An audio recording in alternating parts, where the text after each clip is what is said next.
Love can be exhilarating and wonderful, but it can also be painful and complicated. Join clinical psychologist and best-selling author Dr. David Hawkins as he reveals the truth about the good, the bad, and the ugly aspects of relationships. Listen in as he gives you practical tips for hope and healing. Welcome to the podcast, Mad in Love.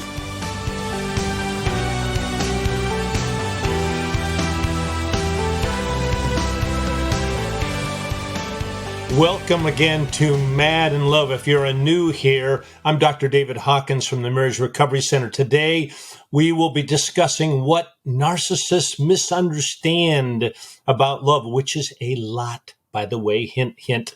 And to help with that conversation, we have best-selling author and a therapist for over 40 years and a newfound friend of mine, Dr. Les Carter. He specializes in anger management and narcissistic personality disorder and is the host of the podcast Surviving Narcissism. Dr. Carter, I am truly very excited to have you here. We've already done one podcast together, and I'm excited to jump into some new stuff with you and to introduce you to my audience, or the audience that I have, and together, and the audience that you have. And this is an exciting time. So welcome. Well, thank you, David, and I share your sentiments. I'm so pleased that you and I have been able to connect. As you mentioned, I've done a lot of anger management classes going way back early in my career, and then it kind of morphed into me having a deeper and deeper appreciation for the role of narcissism in the way that we manage conflicts. And so it's 14, 15 years ago now that I wrote my book on narcissism. Enough about you. Let's talk about me. And then 4 years ago, I started that YouTube channel about surviving narcissism. Now we have the podcast, and it's one of these things that it's like peeling back the layers of an onion. The more you peel back, the more there just seems to be more and more that's there, and you have a few tears along the way too. But it's a fascinating topic for us to know and understand. And the more you do, then the more equipped you're going to be the healthier version of yourself. And that's the goal that I have in all of my discussions on this topic. Well, it's so exciting, Dr. Carter, because I just gave a presentation in Dallas, and one of the things I said to them, I'd love for you to, and then we'll dive into some other things here, but I find that there's a lack of a cohesive understanding about narcissism. There, out there in YouTube land, there's everything from soup to nuts. No pun intended there. And but there's a lack of a cohesive, and I find you and your presentation and your material, you seem to have a cohesive, a very understandable presentation on this topic, but it's not typical. It's not. There's everything out there. Can you speak to that? The lack of a cohesive message, and so people that are trying to find information, they're going to get confused.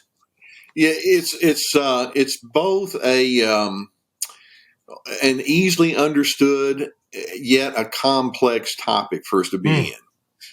They're just core ingredients that we watch for when we talk about the whole topic of narcissism. These are self-impressed people. They're entitled. They're just selfish, and it's just kind of a core part of who they are. And then along with it, they have talked themselves into thinking that, well, I'm probably better than you. So there's an attitude of superiority. Absolutely. And then they want to be the one that's in control. So they have the script that they write out for you. And then in order to keep it going, they create what I refer to and what textbooks refer to as the alternate reality. In other words, they get to make up the rules as they go along. But all the while, narcissism is built upon a pathological insecurity. These are individuals who must be a somebody, and inevitably they're going to be a somebody at your expense. Oh boy. And, yep. And so there's constantly this put down, and then they, in order to keep their rationalizations going about why it's okay for them to act this way, they construct what we refer to as the false self. They portray themselves as one way when in fact they just deny all of the garbage that they carry on the inside. It's like, nah, that's not that big of a deal. Or if I do have a problem, it's your fault anyway. And so the core ingredients of narcissism are fairly easy to identify. But then once you start digging into it, there are so many subcategories. And that's where it requires somebody that has just looked into it in a full way and has had a deep history of just understanding not just narcissism, but human nature in general. Why do we become defensive, and what's beneath this need for control, and what are the many manifestations of control anyhow, and then how does this play out with our anger and our conflict resolution skills? There are many different ways that it can show up in that realm. So it's both an easily identifiable pattern, but it's one that has a wide array of manifestations. Do you agree with me, Dr. Carter, when you have people reach out to you for an understanding of this topic of narcissism? Do you agree? Do you find that there's a lot of confusion? Well, while you make it simple, and I really appreciate those 3 or 4 points that you just made, I find that there are wild comments out there, wild notions about narcissism. It's all this, it's all that. It's a broken relationship with mother. It's this, it's that. It can never change. There's just wild ideas. I don't find cohesive thoughts, and that's what I think. This may sound a little narcissistic, but I think that's what you and I bring to the table, bring to the equation, is a little bit of clarity. Yeah. Do you find a lack of understanding out there? It's interesting. There are several of us that speak into this issue, and some that do cohesively, to use your word. But then there are just so many people out there that, and I want to be careful how I say this, but they've taken a 3-week class on how to coach people along. And so then they lock into this word because it's a hot, popular, white hot word that they use. And so they can come at it in this, let me tell you the way it is. And they can just speak in this very authoritative kind of way and almost yell at you if you don't agree with them. Yes. And I'm not a fan of that. I'm in the same category as you. I've been trying to figure this out for at least 40 years now.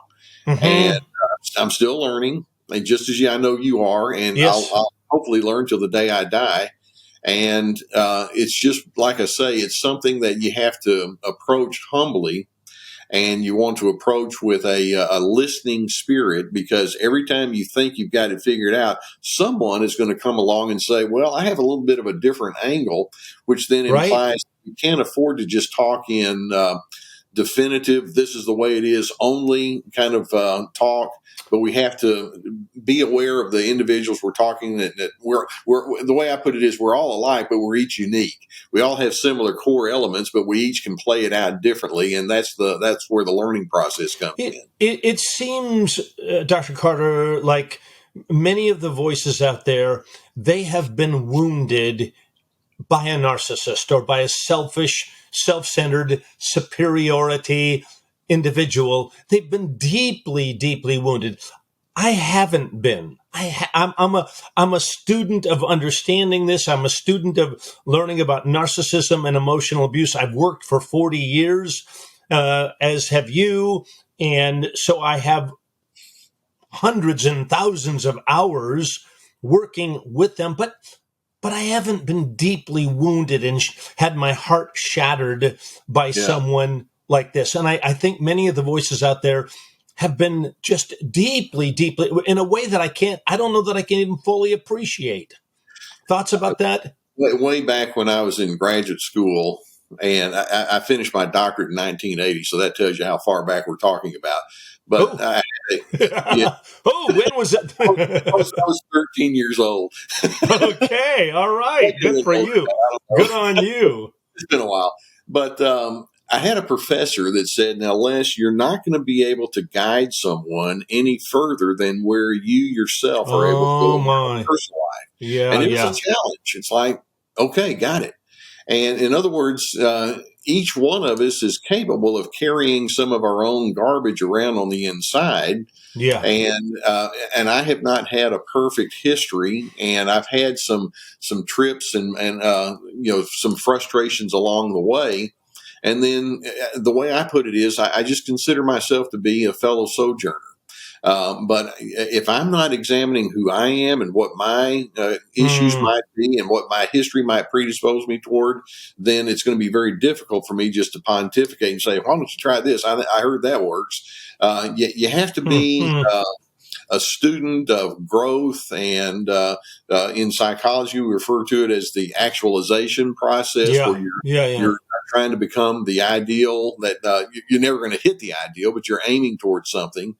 And it's just it's too many people want to get to the finish line quickly, and those are the ones who tend to make the hard pronouncements. This is the way it has to be. Step 1, 2, 3, you'll be done. And you and I just don't work that way. No, it's a great point. Trying to, I think we walk a balance beam here, Dr. Carter, where we want to make things, you and I want to make things understandable to folks. And so we will perhaps simplify them, but this is anything but a simple conversation. This is, and anybody who says, it's just that, it's just this, that narcissists can never change and they will always hurt you. And these hyperbolic statements, they will always abuse you. They will never grow. They will never change. There is no hope. If you're with anyone with any narcissistic tendencies, run. There's nothing anyway. And it goes on and on. Yeah. So, by the way, one of the telltale signs of narcissism is black and white thinking. Yeah, there's hardly any nuance, and it implies a lack of empathy. When you have talked with many people about who knows what kind of issue, you slow down, at least I do, and say, okay, you have a backstory that may not be the same as the person that I just spoke with prior to you. And your backstory may not be the same as mine, and it may not be the same as what they talk about in the textbooks, but I want to know what your backstory is. Yeah. And that's where the learning as a therapist comes in. And it's like that's why I'm retired now from my counseling practice, but that's why I just found it to be such an intriguing thing. I did not ever go to work at the first of the day thinking, "Oh, good grief, I've got to do this today." But it was always a new adventure, and there was always something new that we did. On Fridays, I would be ready to take a little break and vacations and all. But that's my story, Dr. Carter. Absolutely. What a delight to be able to learn from people who are out there in the trenches. And it's like, I'd like to put my arm around you and kind of walk with you through this. Well, what do we need to focus on? You are a delightful human being, sir. You just are. So I want to interject that into this conversation. If you need, would you be my friend, please? All right, let's get on with the. Okay, there we go. Oh, we got a bromance. Is that the right word? Bromance? I don't know. I got a bromance happening here. I got to check myself. All right, let's get on with the topic of some more about this. You've got some expertise that I want to unpack for our listeners. Narcissists, Dr. Carter, say that they want love. By the way, would you weave into your answer here? I'd love for you to talk about cognitive dissonance too, because they say they want love. They tell this, I'm going to use the gender men and woman, not always the case, but most often the case. This man says, I want love. I'm willing to give love, but, and here we go. Yeah. What is it that they really seek, which creates cognitive dissonance? Because he'll look at her and go, come on, are you kidding me? I love you with every fiber of my being. Okay, anyway, right. I'll shut up and let you take it from there. What is it? I'm going to reference, I did a video on my Surviving Narcissism YouTube channel about a year or so ago. And the title of the video is A New Way of Defining Narcissism. Okay. And the the beginning point that I had in that video is narcissism can be defined as the absence of love. Hmm. Okay. Okay. So when we talk about what narcissists get wrong about love, it's like, well, their starting point is way off base. Well, Narcissism, explain that. Yeah. by definition, the narcissist starts with the notion that says, remember the old book, I'm okay, you're not okay? Um, and their notion is, well, I'm the special person in the room, you're not. And they start with an attitude of superiority. They have rationalized why they need to control you, and they have I just call it's a pathological defensiveness. They don't want to hear any kind of confrontation that's going to make them feel uncomfortable. None of that has anything to do with love. And there's an egotism, and love is not an egotistical characteristic at all. And so when a narcissist says, I want love, I want to experience love, what they're saying is, I really enjoy those brief, feel good, in the moment experiences that tingles, and that's nice. Let's have some of that. And Okay. so they'll enjoy that part of it, but it's unsustainable. They go towards that. I'll use the word again, unsustainable ideal. Hidden in narcissism is an idealism, even though they come across as critical people. It's like, well, if you would just do everything the way I want, we'll be just fine. And so they operate in a non-reality, and as a result, it will collapse. It'll fall apart. The foundational ingredients simply are not conducive to the development of genuine love as we understand love to be. One of my concepts, and I'm hoping you don't poke too many holes in this, but you might. One of my concepts is that narcissism can also be understood as profound emotional immaturity, like yes. a 6-year-old. So Yeah. a 6-year-old, does 6-year-old love mommy and daddy? They do. I mean, to whatever degree they can, Right. but it's like, look, I want this, I want that, I want this, I want that. The 6-year-old doesn't walk up to mom and dad typically and say, hey, what can I do for you today? Yeah. What do you need from me? I want to make sure that this is a mutual. They don't do any of that. Right. Would you say that narcissistic folks are profoundly immature in their love? In fact, the term that I use is very runs parallel with what you just said, David. They operate with pre-adolescent thinking, like a grade school kid, and hot and cold, on and off. And part of it is their reasoning is not very strongly developed, and narcissism is about arrested development. And so I just spoke on that for a long while. Yeah, arrested development. Yeah, and one of the ingredients of a true loving relationship is that we develop the pathway towards trust. That I'm going to be open toward you about who I am, and I would hope that you would be open toward me about who you are. Stop right there. Wait a minute. No, the narcissist is like, open?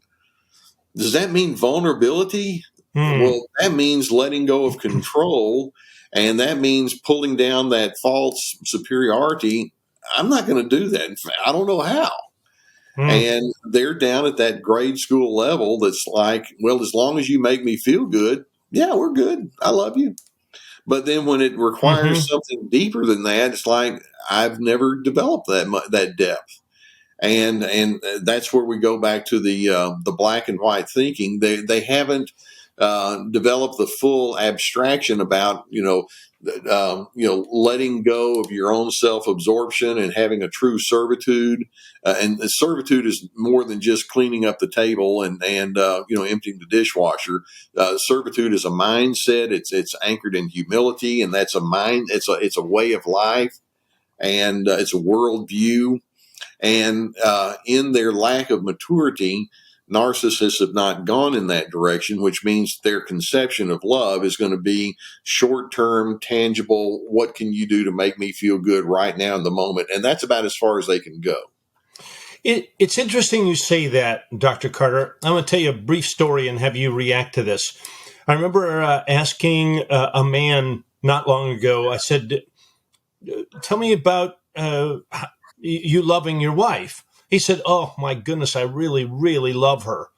I said, yeah, okay, well, tell me what that means to you. How do you love her? And he kind of sputtered and stuttered, like, well, she's beautiful. Right. What I'm sure she is. Tell me about how you love her. Oh, well, she's just a wonderful human being. Yeah, right. I understand that. Yeah, and she's beautiful and wonderful. I got that. Tell me how you love her. What are the ways that you love her? He couldn't do it. I mean, he was stymied. Like, what are you talking about, Doc? What are you talking about, Doc? And so then we went on to talk about, that, and I think this is what you're talking about. And I think about this in my marriage, because I would say to you, I love my wife, Christy. Her name's Christy. I love her. And if you were to ask me about, well, how do you love her? It takes some work for me to bring her into my world, because my world is, I'm talking to Dr. Carter this morning, and I'm meeting with some folks, and I'm doing lots of really wonderful, important things. And oh, wait a minute, David, how are you loving Christy? Well, I think about Christy and what her day is like. What is she doing? And when I talk to her later, I will ask her about the things that she's done during the day that I know about and that I care about and am concerned about. The narcissist doesn't do that, correct? What you just described is laced with empathy. Yeah. There's me in my world, but wait a minute, there's her in her world too. Yeah. And empathy means that you want to know the other person from their vantage point. Narcissists can sometimes use what they think is empathy, but it's not necessarily. It's what we call mirroring. For example, if you were to say, yesterday I was out with a friend and I was playing tennis. And then if I were to say, oh, I like tennis too. Well, a narcissist thinks, see, I'm an empathetic person. Like, no, you're just mimicking. It's mirroring. The empathetic would be response would be, oh, I know that's something that you enjoy exercise wise, but tell me your history on that. How did you get into that in the first place, and what is it about that you find exhilarating? And so you want to know from their perspective. Narcissists just tend not to go into that in-depth kind of communication. When they, for example, if your wife says, yeah, I had a phone conversation with my sister and she told me this. And then if I say, oh yeah, what else did she say? The narcissist thinks, hey man, I'm into it. As opposed to, I know your sister was struggling with this the last time. How did that play out? And so they tend not to go into that deeper empathetic style of communication, but they're not mature enough to know what they don't know. And that goes back to your other point that you were making. That reminds me of another concept, Dr. Carter, that I'd love for you to respond to. And the concept is emotional laziness. Emotional laziness. So I'm very aware, this isn't to trumpet any of my efforts, but it takes work. I mean, I have to think about, not I have to, I want to, and I have to think about Christy. Okay, that's right, she's with her ailing father. True story, by the way. She's with her ailing father today, and I know that's difficult for her. But anyway, this takes work. Quite honestly, this could get me in trouble. I'd rather sit and talk to Dr. Carter than to think about and to do the work of incorporating her into my life and things. So that was a long-winded question. Do you find these emotionally immature men to also be emotionally lazy? Okay. Not doing, take it away. Don't hurt me, okay? I mean, no, you and I were tracking, man. Okay. I have what I refer to as 5 levels of relationship engagement. Okay. And level 1 is functional. Okay. And, would you pass the salt, or we need to be at this place at 7:00? We're just going to stay functional with each other. Level 2 is we appeal to rules and regulations. We need to make sure that we are polite when we say something, or that we are punctual, and these are what the rules are. These are the parameters, and it's kind of like that grade school kid. You have to stand in line before we go to the cafeteria. That kind of thing. Level 3 is when you engage with each other based upon your values and principles. And that begins actually when you start going into your adolescent years, and your abstract thinking begins to kick in. The ability to have good communication starts with respect and honor. That would be your values and your principles. And when you get to level 3, that's when you start getting deeper into a fuller, more adult style of thinking. Then level 4 is the empathy. And the empathy is when you have your values and you have your principles, but then you're also aware, but so does the other person. And so because narcissists tend not to get out of themselves, because it's all about me by definition, they tend not to go deep into that empathy. And so they don't ask those penetrating questions, or they don't have that anticipatory response. Oh, I knew that yesterday you told me this, and today it came about different. I know that must have disappointed you, or exhilarated you, or whatever. Narcissists tend to have a difficult time going into level 4. And then level 5 is what I refer to as immersion, where there's so much of a willingness and a desire to know you that I'm just going to set my ego completely aside and go all the way in there with you. And when you're able to do that with me, that's when we're going to be able to have that connection, the love that we say that we want. But it takes time to get there. And does that make sense? Dr. Carter, this is so profound. I'm going to go kind of off script and talk some more about this levels 3, 4, and 5 of engagement. What a victim of narcissistic abuse would say to us is this: I feel totally unseen. Right, I feel totally unheard. I don't exist. He certainly fills up my car with gas, functional. He knows enough to put his slippers away and not leave the newspaper laying on the couch. You're not supposed to say ugly words, and da.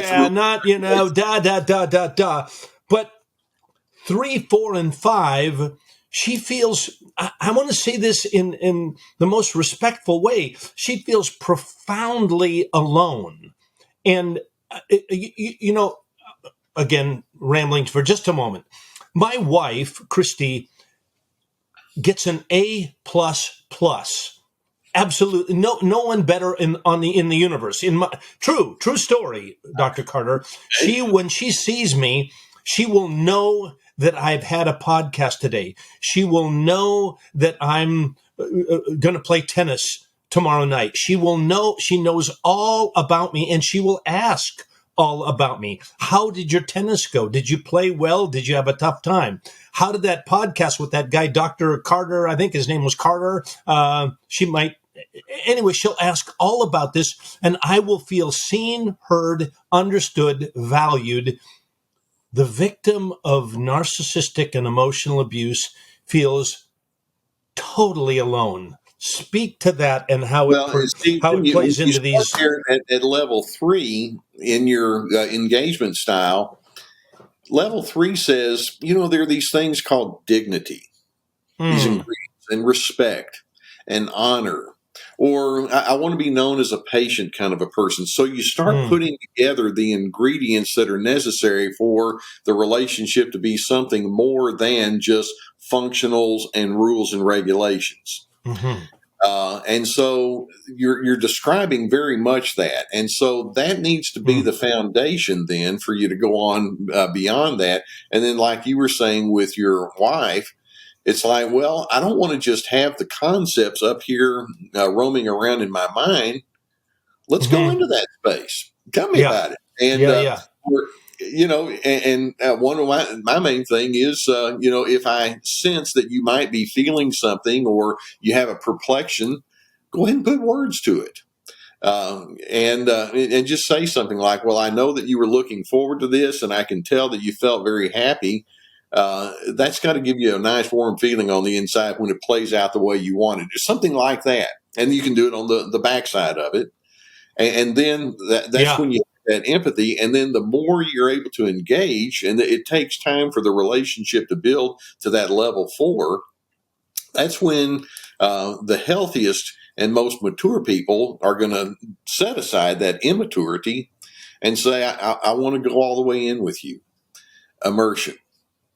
And I'm here for you. And you just kind of have that hard knowledge that it's there. So again, back to the topic of love, and I love these 5 steps. By the way, it won't be stealing. I mean, if I reference is first time you say it, well, Dr. Les Carter said. Second time is, well, I heard somebody say this, and the third time it's like, well, let me tell you what I've come up with. All right, duly noted. Duly noted. That's exactly what I'm going to do. All right, so you understand I'm going to do that, and I'm not going to get any hate mail for no, because and the victims of abuse or those surviving, or how do you reference? By the way, how do you reference those that have been victim and are being victimized on an ongoing basis? How do you reference them? Well, and you already alluded to this. Their true self has been discounted. Yeah. It's like, hey, look, I call the shots around here. Got it? And I've got the agenda. If you and I are going to get along well with each other, all you have to do is A, B, and C, and we're going to get along just fine. They're moving from functional to rules and regulations, and here's the way things ought to be. And that's about as far as they go. Now, they may wrap it up in moral teachings or religious teachings, and it's like, well, my teachings tell me that the reason we do this is because that's a loving thing to do and all, and so they try to work their way into level 3, but then they fall back into level 1 and 2 real quickly. And so I'll tell you the easiest way that you can know that a person truly knows and understands the nature of love is when conflicts show up. Oh boy, oh boy, oh boy. Okay? I find that it's really easy for me to be kind and friendly and patient and all when you do everything exactly the way I want you to do it. The mark of maturity is when I can still have those healthy ingredients even when you're in a very different place than me. And if you're running me.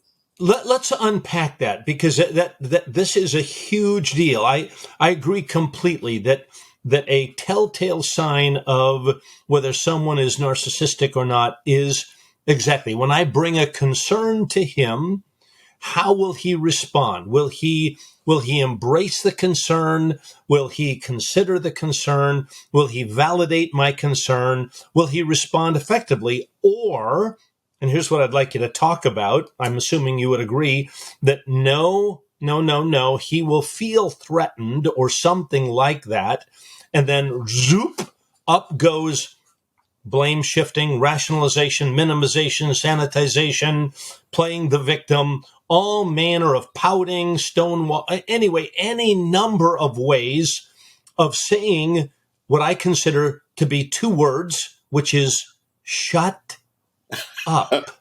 Oh, I don't say shut up. No, I just say, wait, it's not what you think. Wait a minute, you do it too. That's how it's received, though, isn't it?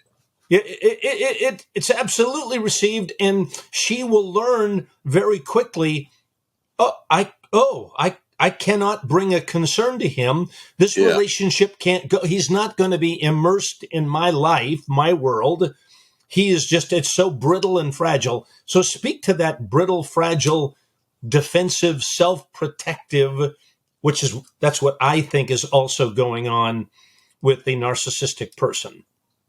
Well, going back to something you said earlier in our conversation, these are profoundly insecure people. Yeah. They're immature, and they haven't really come to an appreciation for their own internal decency. It's all based on a judgment system. If you do A, B, and C correctly, then that means that you're in good stead. And then if you don't, that means you're a bad person. And so typically adult narcissists have concluded, well, the way that I win is I establish the judgments. And so they become the one who pronounces judgment, but they haven't really worked through the internal things like grace or being okay despite the fact that you're a flawed person, or humility, or all of the ingredients there. They haven't come to terms with the fact that they don't have to achieve and perform their way into love. Love is simply something that they get to access and they get to plug into. The concept just doesn't mean anything to them. And so when it comes time then for them to presumably offer love, you can't give what you don't possess. They don't understand the nature of love, and therefore what they want is conformity to the rules and regulations and the functions and all of that. And as long as you and I are conforming okay with each other, hey man, we're good. And that's about as far as they can go. I think you've been clear, but say a little bit more about that. What is a narcissist thinking when they say that they are ready for love, they're available for love, they're ready to pursue love? What is it really that they're I mean, how does that come across to their mate? What they're saying is, I'm ready to be adored. I want you to admire me. And I want you to think as highly of me as I presumably think of myself. And so we go back. They want that superficial feel-good idealism. And I'm thinking, just with my wife, the way that I show that I love her is, let's suppose she says something and I'm thinking, I don't agree with that at all. But despite the fact that I don't agree, I'll still give you dignity. Yeah. And I'll still hear you out. And to you, what you just said made sense. So let me find out why. And not in an argumentative way, but I want to know you. And so that's what I mean when I say you lay down your ego. And so because narcissists lead with their ego, when they say, I love you, or I want you to love me, what they want is your agreement. They want your conformity. And they want you to say, yes, oh, great master, you hit the nail on the head again. and that's not really love. That's just... I want to understand something, Dr. Carter. You seem to be talking largely about the NPD man who is grandiose and seeks admiration and all of that. Does all of this, everything you've said, does it apply also to the covert narcissist who may be quite actually shy and withdrawn, and is likely, if we were to bore into that, we would discover passive aggression, not necessarily overt aggression. Passive aggression, withdrawing, stonewalling, shutting down, being argumentative, anyway, all of those character traits. Speak to that narcissist. You and I are definitely on the same page with this. Narcissism is a pattern on a spectrum. And so sure enough, you have some people that are all the way NPD, and they're what I refer to as the 95%ers, if you will. It so fills them up. That's who they are. Then you have some people that their narcissistic tendency shows up a good 80% of the time. It's very prominent still, but not all the way to where there's no hope at all. Then you have some that are down at the 65% level and the 48% level. And so and this is where it becomes interesting to look at this on a singular basis, because that's why I say not every narcissist is going to have the same pattern, because there are different levels on the spectrum. But so when we talk about the covert narcissist, we're talking about someone who still wants to have control, and they're very self-impressed, but it takes time for them to reveal that that's where they are. They can give the Ah, impression that, yeah, I'm going to be the nicest person you ever I'm met, just or an easygoing chap. yeah, man, you can tell me anything you want. I'm good, and typically they can sustain that until we get into those conflictual moments, and that's when you're going to see the stubbornness and the accusation and the closed-mindedness. Those are all elements of control and entitlement. And that's when it's going to show up. It's like, wait a minute, it seems like each time we get into these moments of conflict, that's your go-to skill set that you draw from, and that's not working. So the covert, they're not nearly as brash and out there, but Hmm. over time, it's like, oh, it's been sitting on the inside. They just learned how to dress it up a little bit more pretty. And it can be, it's what I refer to as, I refer to as the covert's long game. Short term, they show Hmm. themselves to be pleasant. Long term, it's like, no, if you come up against me, it's not going to be pretty. But it just doesn't happen right away. This is, you're going to know this story. A short time ago, I sat with a couple, and I hadn't known them, and so I was trying to do couples counseling. Trying is the operative word. And in the middle of this experience, the woman stopped, buried her head in her hands, and started sobbing. I didn't see this coming. And I said, what's the matter? And she said this, and I'd love you to speak to this, Dr. Carter. She said, everything is so difficult. I can't, even this counseling, even trying to be heard, trying to be understood, trying to counsel, trying to work. This is so hard.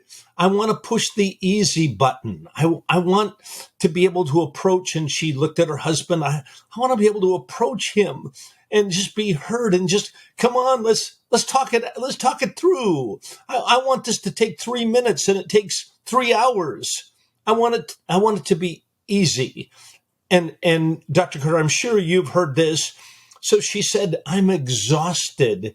As it turns out, she is now separated from her husband. And by the way, here's another comment. The emotion she feels now, I've heard, is relief. Yeah. I don't know what will happen, but speak to the lack of easy. Speak to difficult, challenging, arduous, Yeah. stubbornness.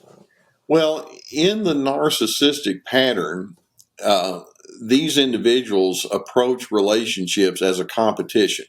Yes, yes, yes. Okay. One of us has to be right, which means It ain't me. guess I'm not going there. where that leaves you. And so that woman, I'm sure, had the feeling it's like, well, I tried to express myself, and he came back with a yeah, but. Mm-hmm. I tried to say, this is what I'm thinking, and he explained to me why that didn't fit his agenda, or how I didn't understand it correctly, and how many couples can say that exact same thing. Whereas in a non-narcissistic relationship, it's one where there's collaboration. If somebody came up to me, I haven't had this said to me too many times, but at least not recently, and said, Les Carter, I think you're an idiot and you're ugly too. Um, let's suppose that they say that rather than saying, who do you think you are? I might say something like, that's a very strong sentiment. Yeah. And I care enough But about let's talk it out. Let's yeah, figure it I care out. enough about where you and I are going. I want to hear about that. How did you get that impression? And yeah, let's talk. And then when you start explaining, I'm not going to say, well, let me explain to you the 3 reasons that you got this wrong. It's like, are there other things that you want me to know? Because I really want to cogitate on this. And there's an assurance that says, even if you say something that's unflattering to me, you have my assurance that I will listen to you. And it's powerful when you're able to think that way, because it's like, I don't see you as being someone to squelch. And then even in acknowledging your own potential for flaws, you illustrate strength. Dr. Carter, what you just said never happens in the narcissistic relationship. Now, I know I'm being That's the perhaps competition. hyperbolic. That Yeah, never happens. right. When No, the I narcissist. model that, Dr. Carter, when I model that in counseling, it's a profound. I presume you've had this experience. When I model what you just did, you know what happens? You got to ask me what happens. What happened? She starts crying. Invariably, she starts crying. She starts crying, and I'd love for you to respond to this. She starts crying. She says that I never get that. I never get, and she's crying, and he's looking at me with a mixture of agitation and confusion because he, to his credit, I don't know if this is credit, he will look at me and say, I I don't talk like that. I don't know how to do what you just did. I'd say, well, do what I just did. I can't do what you just did. I can't do it.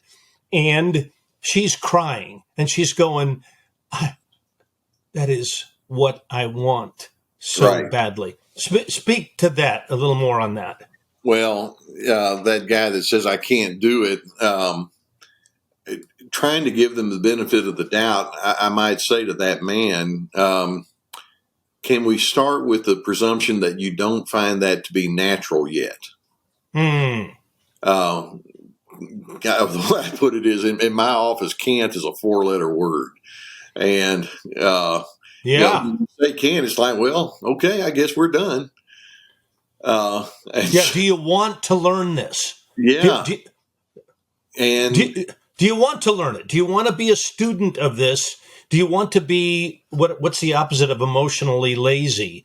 Do you want to? I mean, do you want to do what I just did? Because I can teach you what I just did. We can practice what I just did, and you can learn it. In a healthy, loving exchange, gentleness is strength. Hmm.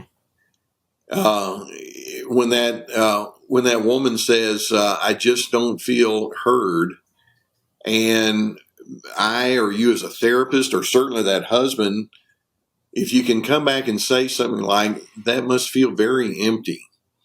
Everyone wants to feel heard. I'd like to know more what you want me to understand. That's gentle, and Yeah. it's powerful. To the narcissist, authority is strength. To a narcissist, correctness is strength. I have to be right, and I just told you what you need to know, and that's how they think. I had a case where this guy was in my office, and the wife was pretty much having that same conversation with him. And he looked straight at her and said, "I don't know what you're complaining about. I've already told you how to handle this." Oh my. And she just broke down even more and said, "I know. That's what I'm trying to tell you. Quit telling me what to do and quit telling me how I'm supposed to think and feel."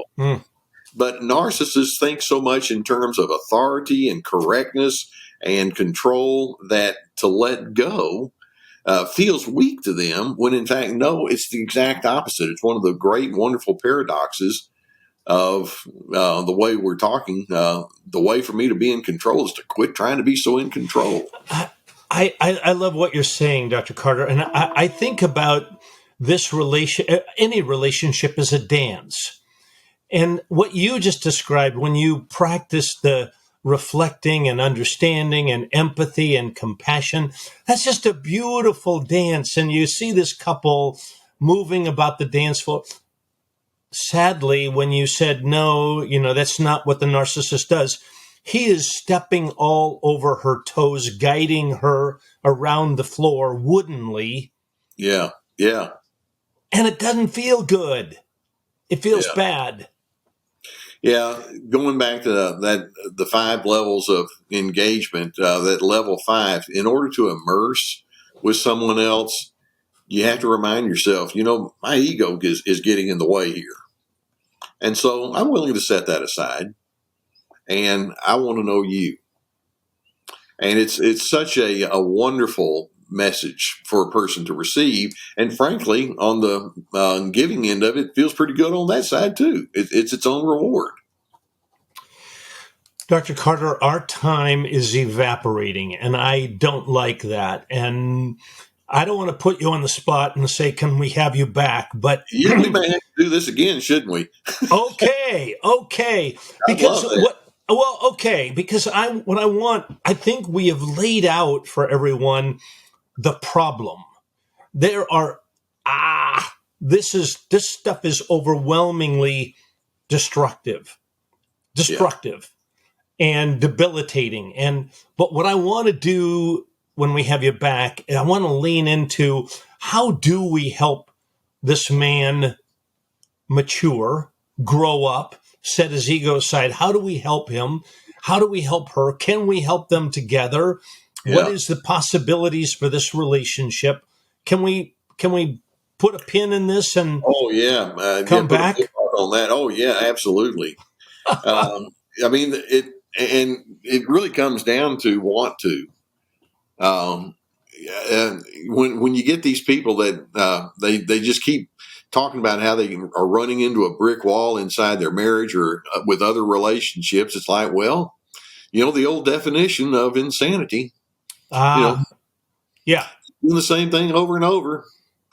Hope you're going to have different results, or would you like to know what's different? And just as a prelude to what you're talking about here, Dr. Hawkins, one of my least favorite questions is, what am I supposed to do? Because there's a question that needs to precede that before the answer to that question is going to do any good. And that is, let's take the verb to do, set it aside, and put the verb to be in its place. What am I to be? And what before any of your doing is going to go in the right direction, you need to take a look at your essence. Essence comes from the Latin word that means being. And what is your essence? What do you bring from the inside out that you're hoping to convey to that other person? And essence precedes doing. I love that. Yeah. Let's put a pin right there. Essence precedes, let me make sure I got that. Essence precedes doing. Being precedes doing. Exactly. So we got to help this man become different, be different. Right. And when we have you back, you've got some magic pills for that, right? Yeah. All right. Well, Dr. Carter, okay. I really like you. I'm glad to have you here, and thank you. Both ways. All right. Thank you so much for being here today, Dr. Carter. And listeners, as always, if any of this resonates with you, and I can't imagine that it doesn't, please know that we're available to help. You can reach out to us by visiting www.marriagerecoverycenter.com to learn more about what we do. And you can find that information in our show description. If you enjoyed today's show as much as I did, please give it a 5-star rating and be sure to subscribe to our channel to be notified of new episodes. And if you'd like to hear more from Dr. Carter, and I can't imagine that you don't, I can imagine that you do, you can find his podcast, Surviving Narcissism, on all major podcast platforms as well, or visit his website, www.survivingnarcissism.tv. Thank you for tuning in, and we're putting a pin in this, everyone. So look at his face. We're gonna see it again. Thanks again, Dr. Carter. We'll talk to you all again soon. Take care. God bless. It's my pleasure.